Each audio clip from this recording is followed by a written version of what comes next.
100 is just a number. That's how Shamika Ravi, a member of the PM's Economic Advisory Council, responded to concerns that the rupee could soon slide to 100 against the dollar. At first glance, it sounds like a rational take. Why panic over a number? Why treat exchange rates like a cricket score?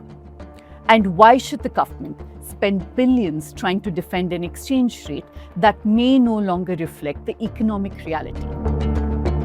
The problem is that while the number itself may be arbitrary, the economics behind it are not.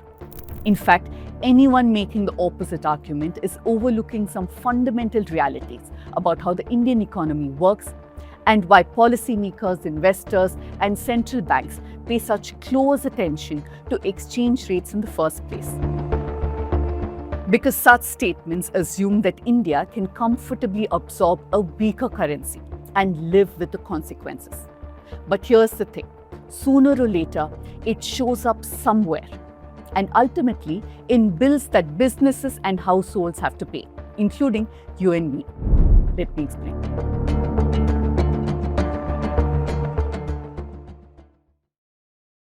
Now, before we begin, a quick request. Most news today is told from the perspective of politicians, markets, and the powerful.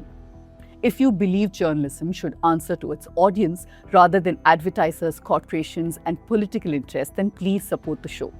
Your support helps us ask tougher questions, spend more time on research, and keep producing independent explainers like this that put people first. So you know what you have to do. Scan the QR code on your screen and contribute any amount of your choice.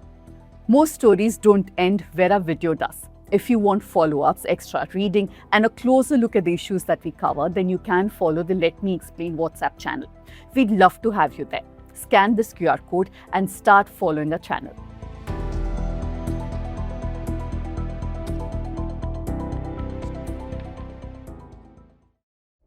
Now let's get into today's story. The strongest criticism of Shamika Ravi's remarks is not that she believes the market should decide the rupee's value. Most economists would agree with that. In fact, former IMF chief economist Geeta Gopinath, for instance, has been arguing that India should allow the rupee to respond to economic fundamentals instead of defending it aggressively. The real issue is that Shamika Ravi's argument assumes that if the rupee weakens, India can simply absorb the impact and perhaps even benefit from it. But India's economy doesn't work that way. The idea behind advocating for a weaker currency is fairly straightforward. When the rupee falls, Indian goods and services become cheaper for foreign buyers. That can make Indian exports more attractive, help companies sell more abroad, and bring back more money into the country. In theory, this acts like a natural shock absorber when the economy comes under pressure. But it works best in economies that make most of what they need at home and earn a large share of their income by selling goods to the rest of the world. India is not there yet. We import most of our crude oil. We import natural gas, we import electronic components, semiconductors, industrial machinery, chemicals, and fertilizers. Even many Indian companies that export goods rely on imported raw materials, equipment, and energy. And that changes the equation. Because a weaker rupee does not just make exports cheaper, it also makes imports more expensive. Take crude oil. Suppose crude oil is trading at $100 a barrel. If the exchange rate is 80 rupees to the dollar, India pays 8,000 rupees for that barrel. If the rupee weakens to 100 against the dollar, India now has to pay 10,000 exactly for the same barrel. This is just arithmetic. Nothing about the oil changed. It is the same barrel bought from the same supplier at the same dollar price. Yet, India's bill has gone up by 20%. Oil is not just another import. It powers transport, manufacturing, logistics, and large parts of our economy. When oil becomes more expensive, transporting goods becomes more expensive. When transport becomes more expensive, food prices are affected.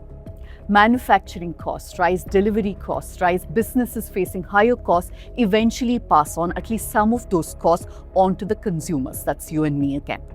What begins as a movement in the currency market eventually shows up in grocery bills, electricity bills, and household budgets.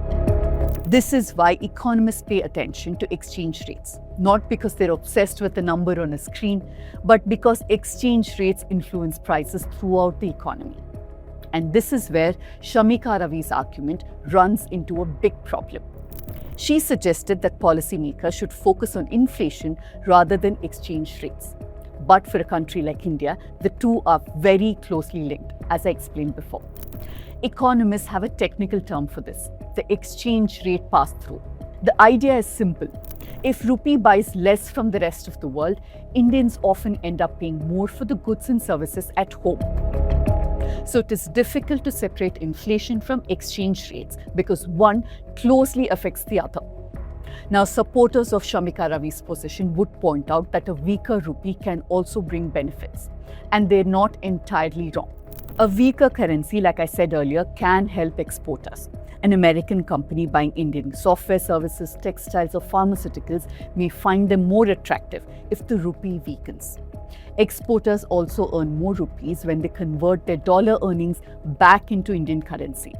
This is probably the strongest argument in Ravi's favor. But even here, the reality is more complicated. Like I explained earlier, many Indian exporters depend on imported goods. So while they may earn more from exports, they also have to spend more on things they need to produce those very exports. The gains are often smaller than they first appear. And there's another important point. Not everyone benefits from a weaker rupee in the same way. An IT company earning dollars from overseas clients might gain. A pharmaceutical exporter might gain.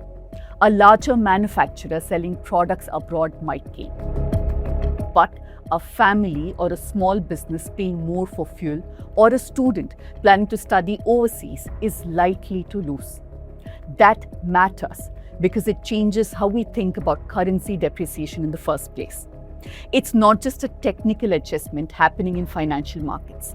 It's a shift in who bears the cost and who receives benefits across the economy. If exchange rates are largely unimportant, then do tell me, why do central banks spend so much time worrying about them at all? The Reserve Bank of India certainly does not behave as the rupee is just a number. The RBI often steps in to reduce excessive volatility by selling dollars and introducing market-friendly measures. The goal is not necessarily to defend one specific exchange rate.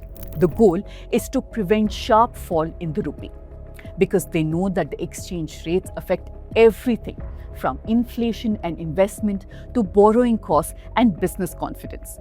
A weaker rupee can make it more expensive for companies to repay foreign loans. It can make investors nervous about putting money into the country. It creates uncertainty for businesses planning future investments. Perhaps the biggest flaw in Shamika Ravi's argument is that it treats rupee simply as a mechanism that helps the economy adjust. In reality, the rupee is also telling us something more important. Our currency can weaken for many different reasons. It may weaken because the economy is importing large amounts of machinery and equipment to build factories and expand production. That could actually be a sign of future growth. Or it could weaken because oil prices have surged, investors are moving money elsewhere, or demand for dollars is rising faster than demand for rupees. Those are all very different stories, which is why economists, investors, and central banks do not just look at the number. They look at what is driving it. And that brings us back to Shamika Ravi's remarks. Yes, people shouldn't panic simply because rupee touched a round figure like 100. But let's remember, it is not just a number. Let's hope that millions of Indians won't end up feeling the impact. Then it would become far more real than just a number flashing on a screen.